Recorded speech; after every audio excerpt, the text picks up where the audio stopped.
Muito bem-vindo para mais um vídeo, professora Nayá aqui com você. E hoje eu vou te contar do motivo pelo qual todos os alimentos que estão embalados a vácuo têm uma maior durabilidade. Eu sei que você vai me falar assim, Nayá, é porque não tem oxigênio e na falta de oxigênio o alimento dura mais. Os micro-organismos não se proliferam com tamanha velocidade.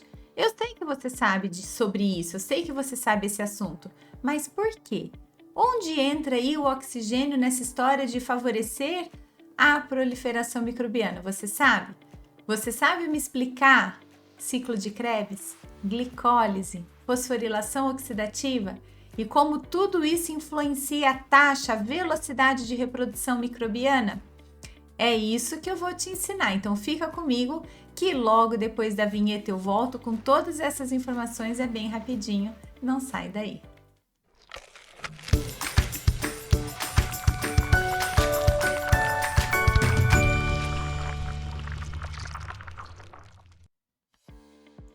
Quer dizer então que hoje você vai falar sobre a atmosfera gasosa, Nayá? Sim, hoje eu vou falar sobre a atmosfera gasosa.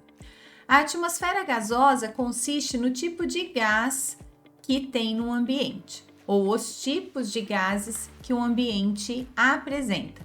Eu tô aqui agora no meu estúdio, aqui no meu quartinho, gravando esse vídeo para você.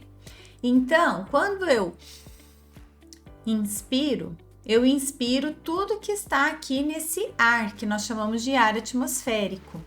Na verdade, um ar atmosférico puro, um ar atmosférico sem poluição, ele tem água, oxigênio, gás carbônico, que é o dióxido de carbono, CO2, e ele tem nitrogênio. Esse ar atmosférico, então, ele vai entrar nos nossos pulmões, os nossos pulmões vão capturar o oxigênio, levar para a corrente sanguínea e, simultaneamente, o CO2 formado pelo meu metabolismo celular vai ser eliminado através desses pulmões. Então, esse CO2 vai sair do sangue, entrar ali nos alvéolos pulmonares e aí na expiração eu vou jogar esse CO2 fora. Esse é um tipo de respiração bem tradicional de células que usam oxigênio para fazer o seu metabolismo e tem como produto final água e CO2, que a gente joga fora quando expira. Porém, os micro-organismos têm outros tipos de metabolismo e dependendo dessa atmosfera gasosa, dependendo do tipo de gás que está presente nesse ambiente onde o micro-organismo está, esse micro-organismo pode utilizar diferentes tipos de metabolismo.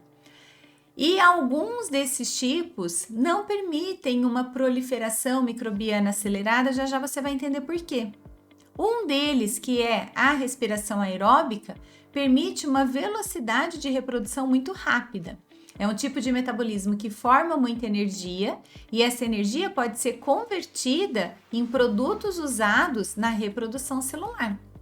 Quando uma bactéria se prolifera, ela geralmente a forma mais tradicional, tá? Então, quando uma bactéria se prolifera, primeiro ela dobra, multiplica por 2 as suas estruturas e depois se divide formando duas bactérias idênticas, cada uma delas, idêntica ali à outra, com o mesmo conteúdo que tinha a bactéria original antes de dobrar tudo que ela tinha. Mas para ela dobrar, ela precisa fazer anabolismo, ela precisa construir moléculas. E esse processo de construção de moléculas precisa de energia. Uma bactéria só se reproduz na presença de energia, quando ela tem energia disponível para isso. E essa energia vem a partir de outros processos metabólicos, como as reações de oxidação e redução, que envolvem transferências de elétrons de uma molécula para outra molécula. Através dessa transferência de elétrons, dessa migração de elétrons de uma molécula orgânica para outras moléculas, as energias, os ATPs, vão sendo formados. Então você precisa entender esse processo para conseguir entender por que um leite longa-vida, antes de ser aberto, está na ausência de oxigênio, por que ele dura mais tempo, por que uma carne embalada a vácuo dura mais tempo, por que uma carcaça que está numa câmara frigorífica em atmosfera modificada também tem maior durabilidade. Então, tudo isso você vai entender quando eu te explicar alguns conceitos bioquímicos básicos, como glicólise, ciclo de Krebs, fosforilação oxidativa, fermentação, e não precisa arrepiar os cabelos, porque eu vou te explicar de uma forma mais simples, mais resumida, que é suficiente para você entender os conceitos básicos de cada um desses metabolismos, dessas formas de fazer metabolismo, sem você ficar decorando um monte de nome de enzima, sem você ficar decorando onde forma ATP, onde forma NADH, onde forma um monte de coisa que não precisa. Para nós, nesse momento, não precisa que você saiba. Então, pode acreditar em mim, pode ficar aqui comigo que eu vou te ensinar de uma maneira bem leve esses conceitos bioquímicos que todo mundo tem medo, que todo mundo teme. E nós vamos começar falando da glicólise. O que é a glicólise, Nayá? A glicólise é um processo, como o próprio nome está falando, glicólise, lise, quebra, de glico, de glicose. Então, a glicólise é a quebra da glicose. A glicose é uma molécula orgânica riquíssima em energia, formada por 6 carbonos, 12 hidrogênios e 6 oxigênios. Fórmula química básica da glicose, C6H12O6. No processo de glicólise, todas as células praticamente conseguem fazer glicólise, incluindo bactérias, fungos, células eucarióticas do nosso corpo, dos animais. Então, glicólise é um processo que praticamente todas as células fazem, tá bom? Então, nesse processo de glicólise, essa molécula que tem 6 carbonos, ela vai ser dividida em 2 moléculas praticamente idênticas. Quimicamente falando, elas são como se fossem espelho uma da outra, igual a mão direita e a mão esquerda, né? Mas, em constituição de elementos químicos, são 2 moléculas idênticas, ou seja, serão 2 moléculas formadas a partir do C6H12O6. Então, serão 2 moléculas que terão cada uma delas 3 carbonos, metade, 6 hidrogênios, metade, 3 oxigênios, metade. C3H6O3. E é isso aqui, ó, que está sendo representado aqui, tá? Então, cada bolinha dessas é um carbono. Essa aqui é a glicose, 6 carbonos. Aqui são os derivados formados a partir dessa glicose que foi dividida ao meio. Porém, para essa glicose ser dividida ao meio, precisa de energia. Então, essa célula vai pegar emprestado 2 ATPs, porque ela ainda não produziu nenhum ATP. ATP é uma molécula que carrega energia. Por enquanto, para aí. Então, essa célula aqui vai pegar emprestados 2 ATPs formados a partir de outras reações metabólicas, vai tirar um fosfato desse ATP e nesse processo de tirar um fosfato, a energia liberada do desligamento de um fosfato é suficiente para promover uma ação enzimática, fazendo com que essa glicose seja quebrada ao meio. O que é um ATP, Nayá? ATP é uma sigla que significa adenosina trifosfato, ou seja, uma molécula de adenosina ligada a 3 fosfatos. Por que você fez essa última ligação aqui com o sinal de um tio? Porque essa última ligação, terceiro fosfato que está ligado aqui, é um fosfato, ou é uma ligação, na verdade, né, que tem uma grande quantidade de energia para manter esse segundo fosfato ligado nesse terceiro fosfato. Quando existe uma ligação desse tipo aqui, não tem nada amarrando, não tem uma cordinha, não tem uma corrente, né, não tem, fisicamente falando assim, não tem uma estrutura que segura essas duas, ou esses 2 fosfatos. Na verdade, é uma energia que mantém os 2 próximos um do outro, os 2 atraídos. E quando alguém faz com que essa ligação aqui seja quebrada e esse fosfato seja liberado, se desprenda, essa molécula aqui vira um ADP, adenosina difosfato, antes era trifosfato, agora difosfato. E energia que foi liberada pode ser transferida para uma outra reação bioquímica acontecer. No caso, um ATP foi quebrado em ADP para gerar essa liberação de energia e essa energia liberada ser utilizada numa reação bioquímica de quebra, quebrando aqui, ó, essa glicose em duas moléculas, em duas meias glicoses, digamos assim, duas metades de glicose. Tá? Ela tem nomes específicos, mas como eu falei, o meu objetivo não é que você decore os nomes de cada molécula formada aqui nessa forma intermediária ou enzimas, não é isso, tá bom? É só para você entender o conceito. O que vai acontecer agora? A partir do momento que tem agora uma metade de uma glicose quebrada, a glicose em si também tem energia acumulada. Então, nesse processo de quebra, o que vai acontecer é que vai haver a liberação de 2 íons hidrogênios de cada metade dessa glicose. Então, essa metade aqui não era C3H6O3? Isso daqui, ó. Essa metade vai perder 2 hidrogênios. Por quê?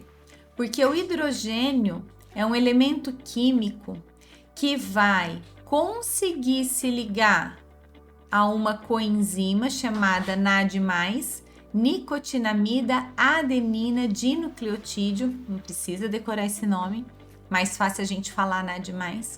Então, o hidrogênio se solta dessa molécula aqui, se liga ao NAD+, e o hidrogênio fazendo essa ligação, ele vai conseguir levar, então, elétrons para esse NAD+. Vai conseguir fazer com que o NAD+, se transforme num NAD reduzido, um NADH. E esse NAD reduzido tem elétrons grudados nele. E esses elétrons lá na frente serão usados para formar ATP. Então, veja que quando o ATP foi quebrado, a energia que estava daqui se soltou porque elétrons saíram daqui. Quando esses elétrons saem, quando esses elétrons se desligam, o fosfato se desliga, eu consigo usar essa energia em outra reação bioquímica.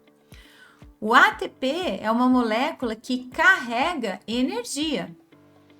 O NAD reduzido, NADH, é uma molécula que carrega elétrons. E esses elétrons serão usados posteriormente na fabricação de ATP, porque se eu voltar elétron para cá, eu volto a ter um ATP. Se eu inserir elétrons num ADP junto com fosfato, esse fosfato se gruda ali no restante pelos elétrons, eu formo ATP, ou seja, eu armazeno energia, certo? Então, no processo de glicólise, inicialmente a glicose é quebrada em duas moléculas idênticas e, na sequência, cada uma dessas moléculas perde 2 hidrogênios. Se tinha 6 hidrogênios e perdeu 2, vai ficar 4 hidrogênios restantes. Então, agora, cada metade dessa glicose vai ser transformada nisso daqui, que se chama ácido pirúvico. Quimicamente falando, é C3H4O3. No processo de glicólise, cada glicose forma 2 ácidos pirúvicos, 2 C3H4O3. E nesse processo aqui de perder hidrogênio, de gerar conversão, de formar ácido pirúvico, 2 ADPs recebem elétrons e se convertem em ATPs. Ou seja, cada metade de glicose forma 2 ATPs de energia. Então, a gente pode dizer que na glicólise, a quebra da glicose por glicólise gera 4 ATPs de energia. Mas não gastou 2 aqui no começo que a célula não tinha produzido ainda? Não tem 2 ATPs que já foram usados aqui, que pegou emprestado de alguém, né, para fazer glicólise, para começar a glicólise? Então, nós falamos assim que o saldo de ATP a partir da glicólise são 2 ATPs. 2 ATPs são o saldo, o que sobra de ATP depois que a glicose é quebrada pela glicólise. Ah, mas é só isso que sobrou, Nayá? Não, não é só isso que sobrou. Vou pegar um slide limpinho aqui, ó. O que sobrou a partir da glicólise? Bom, a partir da glicólise, o saldo final foram 2 ATPs. 2 ATPs. Posso falar que esse foi cancelado com esse, aqui pegou emprestado, aqui produziu, um anula o outro. Sobraram 2 ATPs. Para cada glicose quebrada por glicólise, 2 ATPs de saldo. Mas eu não posso esquecer que também foram formados 2 NADs reduzidos, um aqui em cima e o outro aqui. E eu não posso esquecer que foram formados também 2 ácidos pirúvicos, um aqui e um aqui. 2 C4, então 2 vezes C4H3O3. 2 ácidos pirúvicos foram formados. Isso é o que eu tenho de saldo a partir da glicólise. Tá, Nayá, o que isso tem a ver com vácuo? O que isso tem a ver com leite longa-vida? Nós vamos chegar lá. O que vai acontecer agora? Recapitulando, me volta aqui, vamos voltar para o planeta Terra, Nayá. O que você está falando? Eu estou falando que uma bactéria se prolifera numa velocidade muito maior na presença de oxigênio. E eu vou chegar lá. Por que uma bactéria se prolifera muito mais rápido quando tem oxigênio? Porque ela consegue formar muito mais ATP a partir de uma glicose. Até agora, nós vimos 2 ATP sendo formados a partir dessa glicose aqui, ó. 2 ATP sendo formados a partir dessa glicose. Foi o que eu consegui ver. Mas, guarda aqui, que eu ainda tenho NAD e que eu ainda tenho ácido pirúvico, que a gente vai usar essa informação. Praticamente todas as células, todas as bactérias conseguem fazer glicólise. A glicólise em si, eu não falei de oxigênio aqui dentro. Em nenhum momento desse ciclo você está vendo oxigênio aí. Então, nessa etapa de glicólise que acontece no citoplasma de uma célula, independente de ser eucariótica ou procariótica, nesse momento o oxigênio ainda não está aparecendo na história. O oxigênio não está sendo utilizado. Mas, a partir do momento que uma bactéria quebra uma glicose em ácido pirúvico, a história vai começar a mudar. Esse ácido pirúvico agora vai funcionar como matéria-prima, como substrato para outras formas de metabolismo. A glicólise, na verdade, fornece ácido pirúvico para uma bactéria, para uma célula continuar fazendo o seu metabolismo. E como que funciona essa continuação? Aí entra o oxigênio na história. Porque se uma bactéria tiver a habilidade de usar oxigênio no processo de degradação de ácido pirúvico, esse ácido pirúvico vai ser então degradado, metabolizado numa reação conhecida como respiração aeróbica, que particularmente é o que nossas células fazem na maior parte das vezes.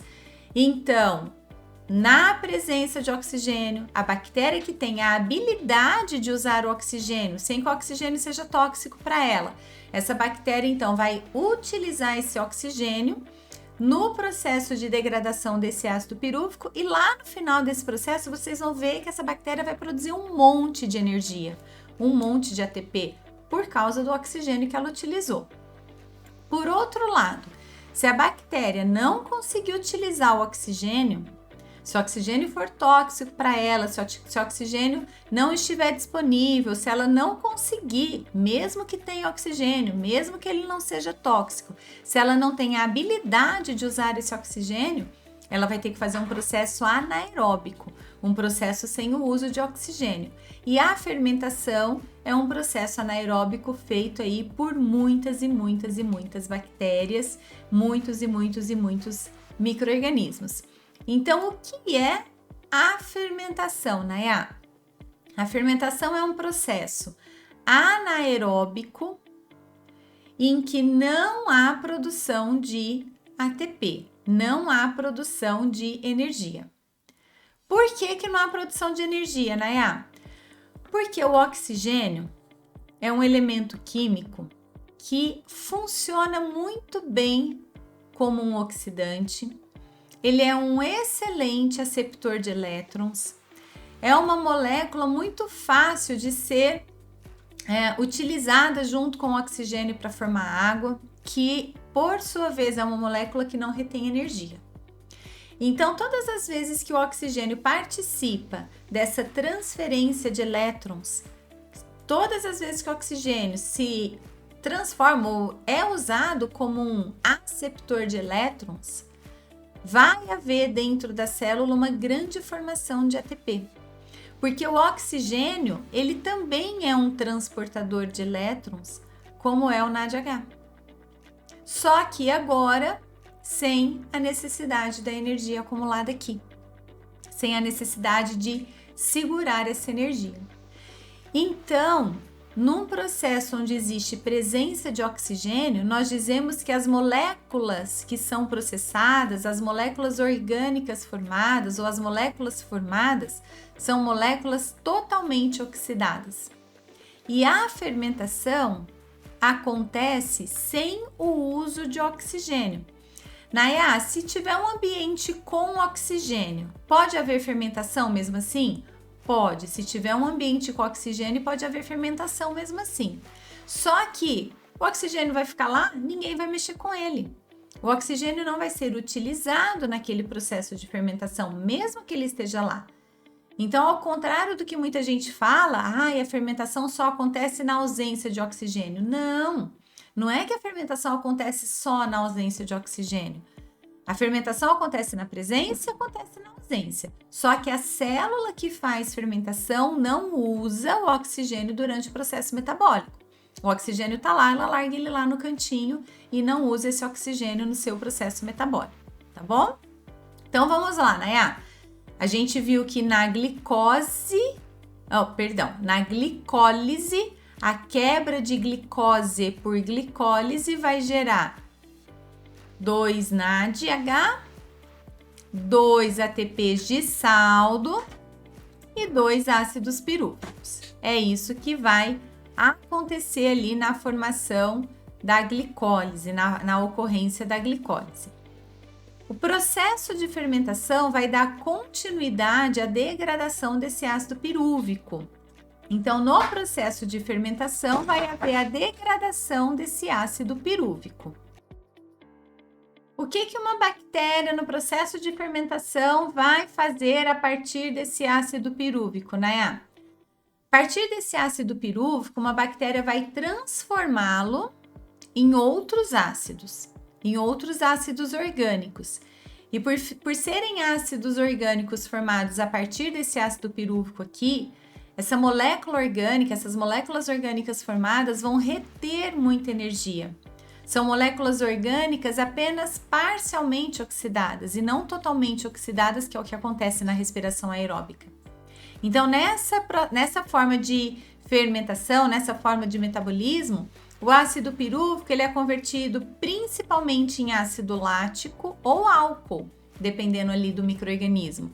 Mas também ele pode ser transformado em ácido acético, ácido butírico, ácido propiônico, ácido cítrico, outros tipos de ácidos. O importante é que você entenda que os ácidos formados a partir do ácido pirúvico por fermentação, esses ácidos formados são moléculas orgânicas parcialmente oxidadas e por serem parcialmente oxidadas, elas não fornecem elétrons para a formação de ATP. Então, no processo de fermentação, não tem ATP formado, a não ser aqueles 2 de saldo da glicólise, certo? A partir da glicose quebrada em glicólise, foram formados 2 ácidos pirúvicos, 2 NADHs e 2 ATPs de saldo. Foram formados 4, gastou 2, ficaram 2, certo? Então, esses 2 ATPs, eles continuam presentes ali na célula depois da fermentação. Porque para acontecer fermentação, primeiro aconteceu a glicólise. A glicólise deixou 2 ATPs, a fermentação deixou 0 de ATP, então a célula tem 2 ATPs de energia e 2 ATPs de energia é muito pouco. O que é a fermentação lática, Nayá? Que você disse ali que é uma fermentação muito comum de acontecer, né? Na fermentação lática, aquele ácido pirúvico, C3H4O3, ele vai ele vai ganhar 2 hidrogênios que ele tinha perdido lá atrás na glicólise, na formação desse ácido pirúvico. Então, cada metade daquela glicose que tinha perdido 2 hidrogênios vai voltar com esses 2 hidrogênios, vai ganhar esses 2 hidrogênios, porque o NAD reduzido vai fornecer esses 2 hidrogênios para a molécula, então o NADH2 vai voltar a ser NAD+, e aí esses 2 hidrogênios que foram retirados dessa molécula vão vir aqui, e essa molécula então vai se transformar num C3, C continua igual, H tinha 4 hidrogênios, ganhou 2, agora 6 hidrogênios, e o oxigênio também não mudou. É justamente esse C3H6O3 que nós chamamos de ácido lático. O ácido lático é muito produzido no processo de fermentação pelas bactérias láticas principalmente, né? É um ácido muito encontrado em derivados de leite, como iogurte, queijos e outros derivados. As bactérias degradam lactose, degradam a glicose dessa lactose e formam ácido lático a partir da fermentação lática. É algo realmente muito comum ali de acontecer pelas bactérias. Formação de ácido lático acontece com muita frequência por bactérias e vejam que foi na ausência de oxigênio. E quando o glicogênio do músculo, lá na academia que eu tô malhando, esse glicogênio muscular também passa por um processo anaeróbico de degradação, principalmente quando eu faço exercícios muito intensos, sem respirar direito. Esse glicogênio muscular vai sendo degradado e forma também ácido lático, e aí depois a gente tem aquela fadiga, aquela dor muscular, que é aquela dor pós-academia, né? No dia seguinte, 2 dias depois, principalmente para quem era sedentário. Então é o mesmo ácido lático que foi formado. Nayá, quer dizer que em condições de não usar oxigênio, uma bactéria pode formar ácido lático? Pode. Por isso que mesmo que não haja proliferação microbiana num alimento que está em anaerobiose, pelo menos não uma proliferação exagerada, esse alimento ainda pode se deteriorar. Porque a bactéria pode fazer metabolismo, leveduras podem fazer metabolismo, fungos podem fazer metabolismo e estragar esse alimento, mesmo que não tenha reprodução, mesmo que uma bactéria não se transforme em 2, em 4, em 8 e assim sucessivamente. Um outro tipo de fermentação também bastante comum no mundo microbiano, principalmente aí feito por leveduras, que são um tipo de fungo, é a fermentação alcoólica. Na fermentação alcoólica, o ácido pirúvico, lembra ácido pirúvico? C3H4O3, né? Esse ácido pirúvico inicialmente perde um carbono e 2 oxigênios, continha de matemática. O C3 vira C2, não mexeu em hidrogênio, ó. H4 continua H4, O3 perdeu 2, fica O, O1. E aí, também por doação dos hidrogênios do NAD reduzido, aqueles hidrogênios que tinham sido perdidos, né, lá atrás na glicólise, foram adicionados ao NAD+, tornando o NAD+, agora um NAD reduzido.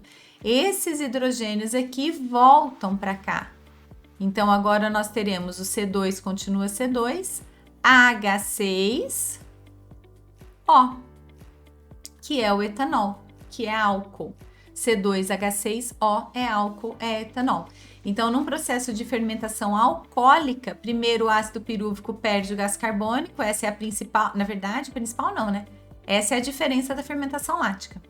Porque na fermentação lática, o NAD participa. O NAD doa 2 hidrogênios. Na alcoólica também, o NAD doa 2 hidrogênios. Só que na fermentação alcoólica, o ácido pirúvico perde um CO2, perde oxigênio. Isso aqui é gás. Por isso que a massa do pão cresce. Existe uma fermentação alcoólica. Quando a gente coloca uma levedura, que é aquele fermento biológico usado para fazer pão, é levedura, é fungo. Essa levedura vai fermentar os carboidratos presentes na farinha e aí no açúcar que eu adicionei na massa, né? E aí então esse processo de fermentação gera a produção de gás. Aí a massa vai ficando maior, porque tem bolhas de gás que vão crescendo ali dentro. Naya, você tá querendo me dizer que tem álcool na massa de pão? Estou. Tem álcool na massa de pão. Então, se eu comer pão, eu vou ficar bêbado? Não. Por que que não? Porque o próprio gás, conforme ele vai crescendo, se acumulando ali na massa, as bolhas estouram, esse gás vai embora, volatiza. E ninguém come pão cru, né? A gente come o pão depois que ele é assado. Quando eu asso o pão, o calor do forno também vai eliminar o álcool desse produto, desse pão. Então ninguém vai comer pão e ficar bêbado, nem ficar preso no bafômetro, porque comer o pão não adianta contar essa história pro guarda, porque ele não vai cair nessa. Beleza? E as nossas células também não fazem fermentação alcoólica. Células eucarióticas do nosso corpo não fazem, então elas não usam ácido pirúvico para formar álcool. Eu não falei para vocês, mas o ácido pirúvico também pode ser chamado de piruvato. Dependendo aí de onde vocês forem complementar as informações, estudar, vocês podem encontrar essa informação aí de piruvato. Então, isso é fermentação. Em síntese, uma bactéria começa quebrando glicose, um micro-organismo começa quebrando glicose por glicólise e, na sequência, o ácido pirúvico formado, dependendo da situação, pode sofrer um processo de fermentação, criando outros ácidos orgânicos, mas sem produção de energia. Esse micro-organismo vai continuar com os únicos 2 ATPs formados lá no processo de glicólise. Tá, Nayá, então quer dizer que a bactéria vai fazer glicólise e ganhar 2 ATPs? Se ela não fizer fermentação, o que ela vai ter que fazer para ganhar mais energia? Se ela não fizer fermentação, para ganhar mais energia, ela vai precisar fazer a respiração aeróbica. O que é uma respiração aeróbica, Nayá? Uma respiração aeróbica é um processo pelo qual o ácido pirúvico formado lá da glicose, vocês estão percebendo que o ponto de partida sempre é ácido pirúvico, né? Glicólise, qualquer bactéria, qualquer fungo, qualquer célula faz do mesmo jeito, tá bom? A partir do ácido pirúvico é que as coisas mudam. Então, a respiração aeróbica é o processo pelo qual aquele ácido pirúvico ou aqueles 2 ácidos pirúvicos formados lá pela glicose vão ser metabolizados em diferentes compostos intermediários, mas lá no final de tudo forma-se água e CO2, que é o que a gente elimina quando a gente respira. As nossas células fazem respiração aeróbica, então cada glicose que as nossas células quebram, cada glicose que elas quebram, elas vão, a partir dessa glicose, formar água e CO2, e a gente elimina o CO2 pelas vias respiratórias no processo de expiração, e a gente elimina a água também pela expiração e outras formas, né, de eliminação de água aqui do corpo. Aí tem muitas formas diferentes, que não vem ao caso agora também. Mas enfim, se a gente pensar numa bactéria, essa bactéria vai quebrar a glicose por glicólise e formar ácido pirúvico. Se essa bactéria tiver oxigênio disponível e ela conseguir usar esse oxigênio para fazer respiração aeróbica, aí vem o pulo do gato. Aí essa bactéria vai conseguir 38 ATPs no total. 36 pela respiração aeróbica mais os 2 lá da glicólise. Essa bactéria vai conseguir 38 ATPs de energia para cada glicose que ela quebrou. Olha só que interessante. Na fermentação, só a fermentação ali, né? Ácido pirúvico para frente. Só a fermentação, 0 de ATP. Respiração aeróbica de célula procariótica de bactéria que não tem mitocôndria, 36 ATPs. mais os 2 que já tinha, 38 de saldo. Como é que essa bactéria consegue esse monte de ATP? Aí a gente não vai entrar tanto em detalhe, mas eu vou te mostrar nesse esquema que você quase não está enxergando. Eu sei que está pequenininha aqui a letrinha, eu sei que está bem pequenininho, mas o processo básico começa aqui, ó, a partir do ácido pirúvico, 3 bolinhas, 3 carbonos. A partir do ácido pirúvico, esse ácido pirúvico vai ser metabolizado, ser convertido em acetilcoenzima A. Esse é um ponto importante no processo de respiração, a formação de acetilcoenzima A, porque essa acetilcoenzima A é a forma ali, né, de uma mitocôndria conseguir continuar todo esse processo. Mas o que importa para mim agora, o que eu quero que você veja nesse esquema é o seguinte, ó, de ácido pirúvico para acetilcoenzima A, de cada ácido pirúvico é formado um NAD reduzido aqui. Então, eu já tinha 2 NADs reduzidos da glicólise. Agora eu tenho mais um. E na continuidade desse processo, vão ser formados aqui, ó, mais um, mais um, mais um e um FAD, que é tipo um NAD. É tipo um NAD. Muda lá o nome químico, mas o objetivo dele é o mesmo, transportar elétrons. Então, o que a gente percebe é que são formados 4 NADs de cada ácido pirúvico, mais um lá da glicólise de cada ácido pirúvico, né? Lembra sempre que são 2. Então, são formados 5 NADs de cada ácido pirúvico, como são 2, 10 NADs são formados, reduzidos, e 2 FADs, tá? Aqui tem um. O exemplo é só de um ácido pirúvico, no caso 2 ácidos pirúvicos, 2 FADs são formados, certo? Tudo isso é transportador de elétrons. E tudo isso daqui vai ser usado na etapa chamada fosforilação oxidativa, e daí o oxigênio vai entrar. E nesse processo de fosforilação oxidativa, onde a água vai ser formada, o que vai acontecer é que esse hidrogênio vai ser deslocado e a energia que estava aqui, ó, segurando esse hidrogênio, vai gerar ATP. De forma que cada NAD gera 3 ATPs, cada FAD gera 2 ATPs. Então, nessa etapa aqui de ciclo, eu tenho 10 NADs, pensando em 2 ácidos pirúvicos, já tinha 2 formados lá para trás, mais os 2 FADs, mais aqui, ó, um ATP que foi gerado aqui no final do processo, para cada ácido pirúvico. A gente tem essa continha aqui. Esse desenho tem exatamente desde o processo de glicólise, todos os NADs, FADs e ATPs que foram formados. E olha só, vamos contar aqui os NADs, ó. NADs, ATPs e FADs, né?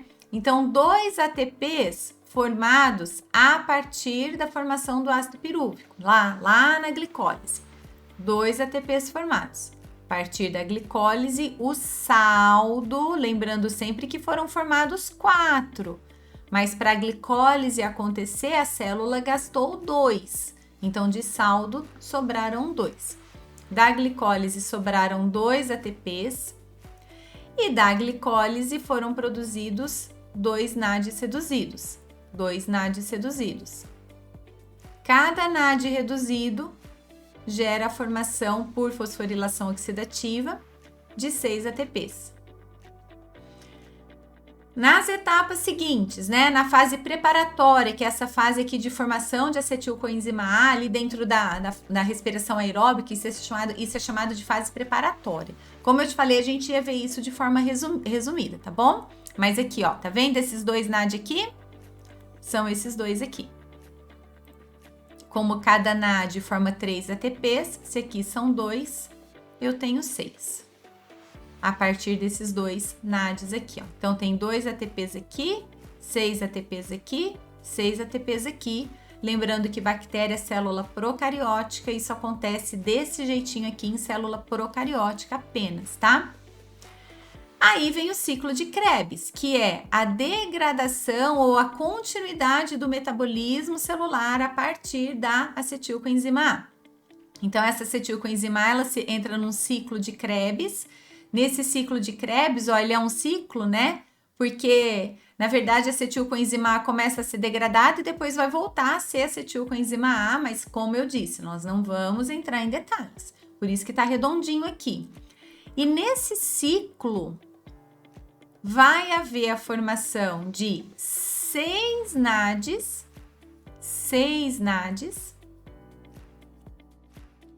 2 FADs e 2 ATPs, que ele está chamando aqui de GTP, que é uma molécula que equivale ao ATP, né? Aqui na desenho tá ATP, mas na verdade é um GTP, porque no lugar da adenina foi colocada guanina, é uma mudança bioquímica, mas o mesmo papel, o ATP é uma molécula transportadora de energia, certo? Então, 2 GTPs, 2 ATPs. Mesma coisa, pra gente aqui na prática significa a mesma coisa. Dentro da microbiologia de alimentos, pra gente é a mesma coisa. Então, tem 2 aqui GTPs ou 2 ATPs. Cada NAD, 3 ATPs, 6 vezes 3, 18. Cada FAD, 2 ATPs, 2 vezes 2, 4. Saldo final, 2 com 6, 8. 8 mais 6, 14.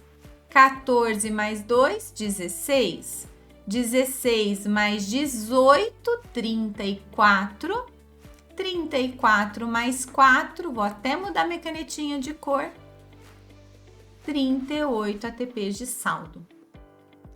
Então, num processo de respiração aeróbica, cada glicose quebrada por uma bactéria gera 38 ATPs de saldo. Na fermentação, cada glicose gera 2 ATPs de saldo, apenas o ATP formado na glicólise. Agora eu te pergunto, se você trabalha pra caramba para quebrar uma glicose, você prefere ganhar 2 ATPs de energia a partir dessa glicose ou 38? Naya, o que é então esse ATP na prática para a bactéria?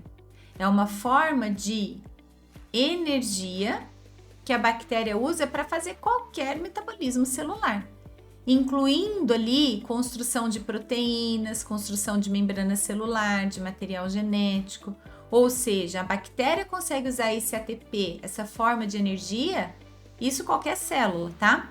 Uma célula consegue usar o ATP, essa forma de energia, para se reproduzir. Então, imagina uma bactéria quebrando uma glicose, produzindo só 2 ATPs, que não vai mudar muita coisa a vida dela.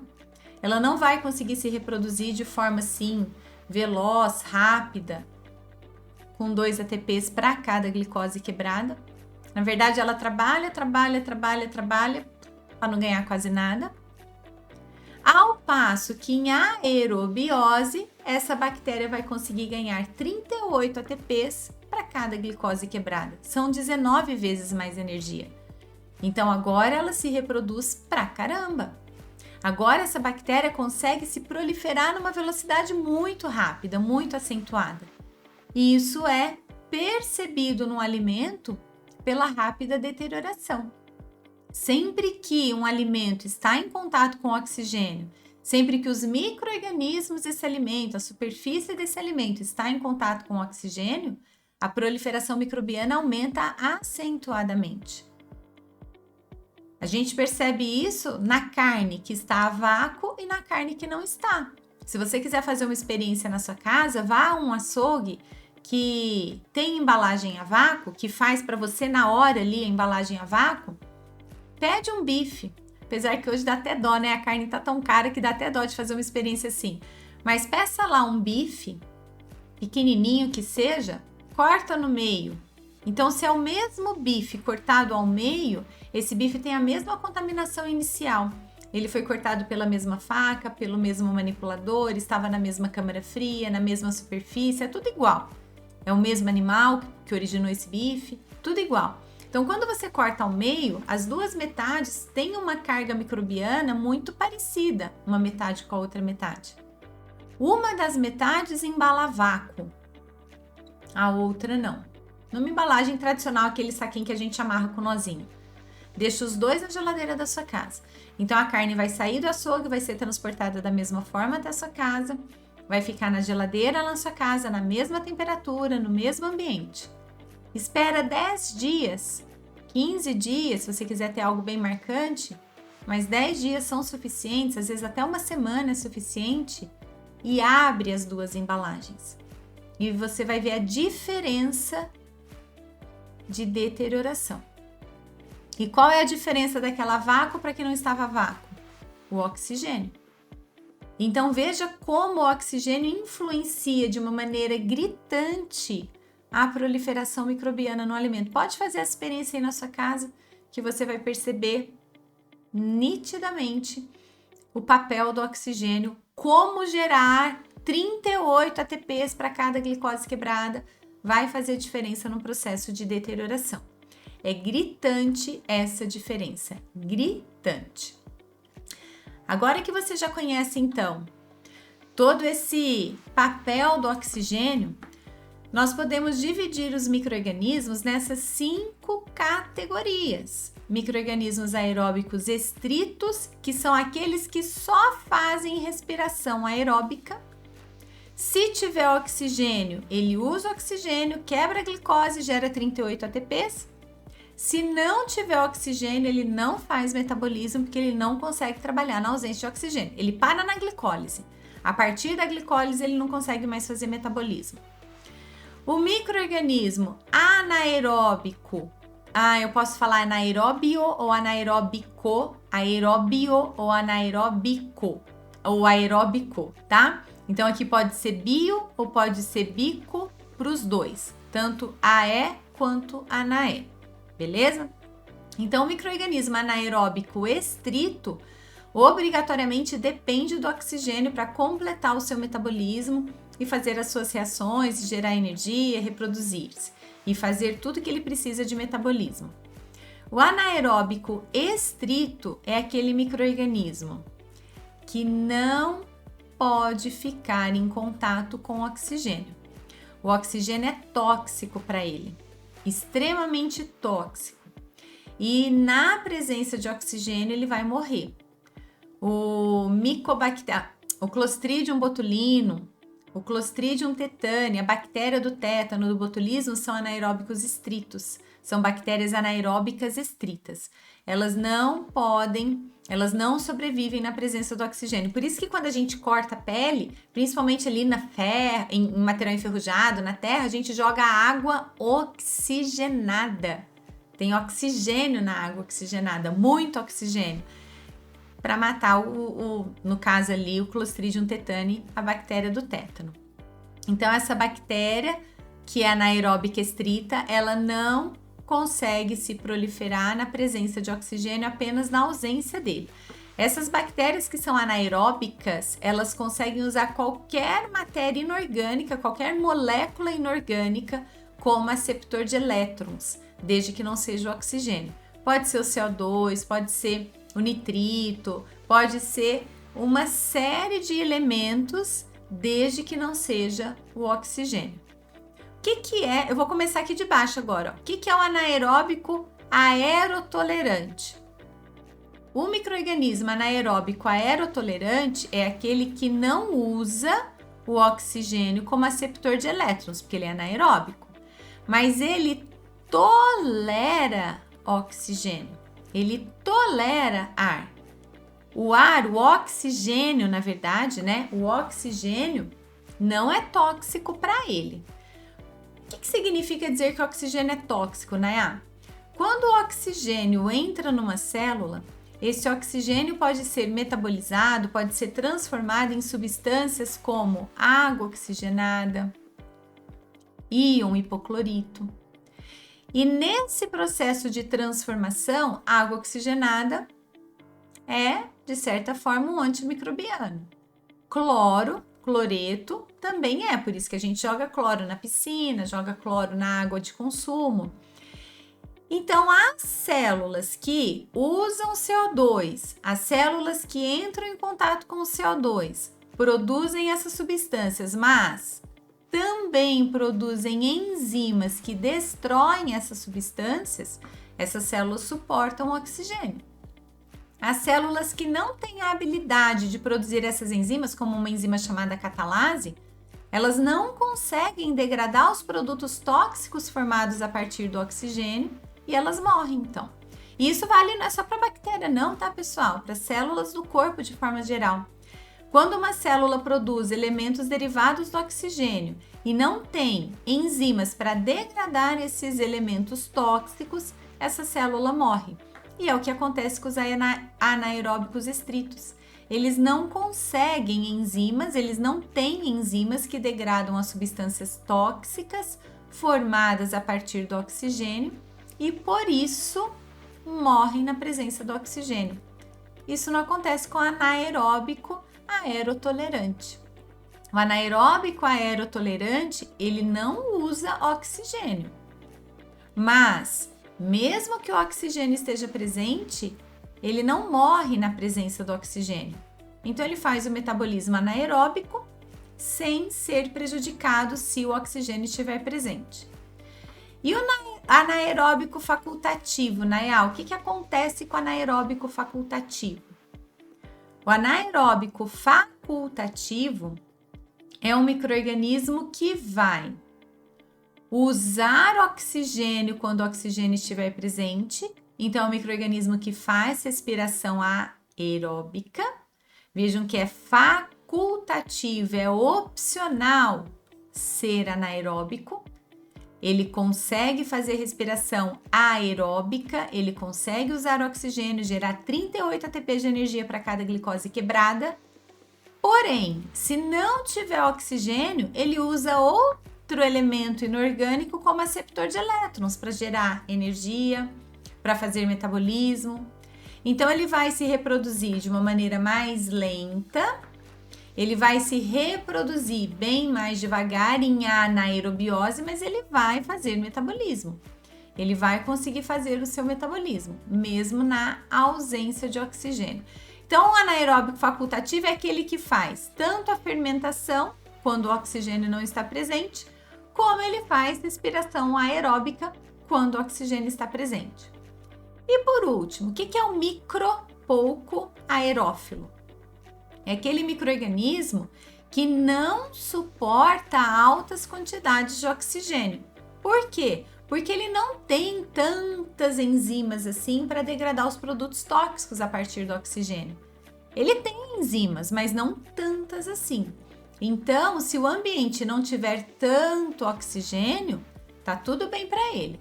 Se o ambiente tiver algo em torno de 10% de CO2, por exemplo, tá perfeito para ele, porque aí ele vai formar menos substâncias tóxicas a partir do oxigênio, não vai precisar de tantas enzimas para degradar essas substâncias tóxicas e tá tudo bem. Mas ele é um aeróbico, tá?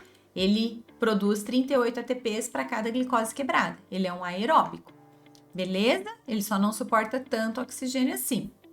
Vamos apagar toda essa rabisqueira aqui, Nayá, pra você me mostrar agora essa figurinha aqui do lado. E aí, então, o que eu posso, ou como eu posso correlacionar todos esses nomes que estão aqui com esses desenhos? Já está até correlacionado, né? Tem os numerozinhos aqui em cima. Mas o que é, na prática, o micro-organismo aeróbico estrito? É aquele micro-organismo que quando eu faço uma inoculação num tubinho de ensaio com meio de cultura que tem oxigênio aqui, ó, que tem ar aqui, que não está numa condição de anaerobiose, tem oxigênio nesse espaço vazio, esse micro-organismo se prolifera muito bem aqui na superfície onde tem o contato com o oxigênio. O que é o anaeróbico estrito? É aquele que não consegue se proliferar aqui, ó, porque aqui tem oxigênio. Ele morre aqui em cima. Então, ele vai se proliferar muito bem lá embaixo, bem longe do oxigênio. O que é o facultativo? É aquele que Onde tem oxigênio, ele se prolifera mais. Veja que tem muito mais pontinho preto aqui do que no restante, onde tem menos oxigênio ou não tem oxigênio. Mas no restante, tá tudo bem, ele também se prolifera. De uma forma bem lenta, mas ele se prolifera. O microaerófilo é aquele que se prolifera muito bem, um pouquinho mais distante desse oxigênio que está aqui.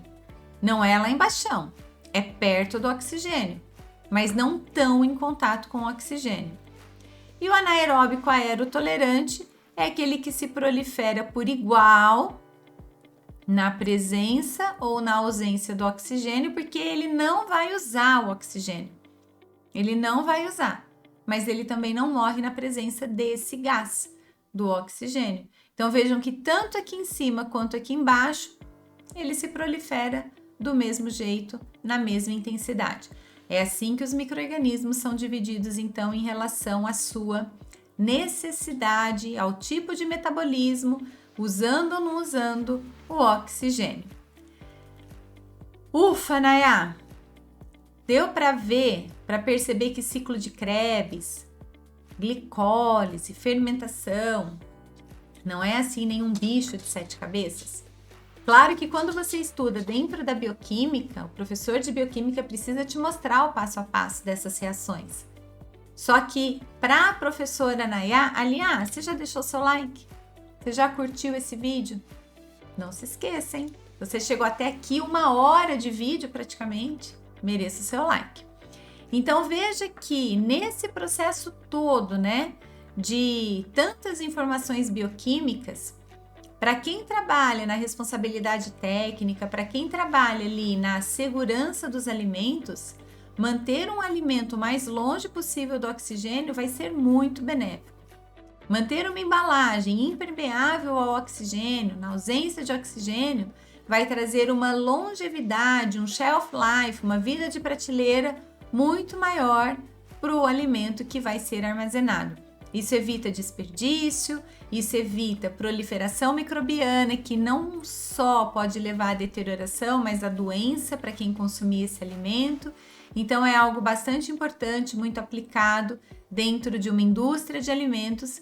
E é importante que a gente entenda e saiba, né, para treinar os nossos colaboradores, para treinar os manipuladores de alimentos, dizendo que a partir do momento que uma embalagem foi aberta, exposta ao ar, essa embalagem tem um risco muito grande de se deteriorar bem rapidamente.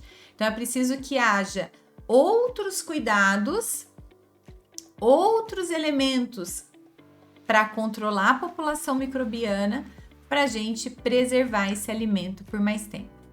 Eu te agradeço muito a presença até aqui, um vídeo longo, um vídeo extenso, mas não dá para cortar esse vídeo, não dá para perder o fio da meada. Então, parabéns se você chegou até aqui, se você assistiu esse vídeo até o final, e eu tenho certeza que você vai se diferenciar por isso. Muito obrigada por sua presença e até o próximo vídeo. Bye, bye!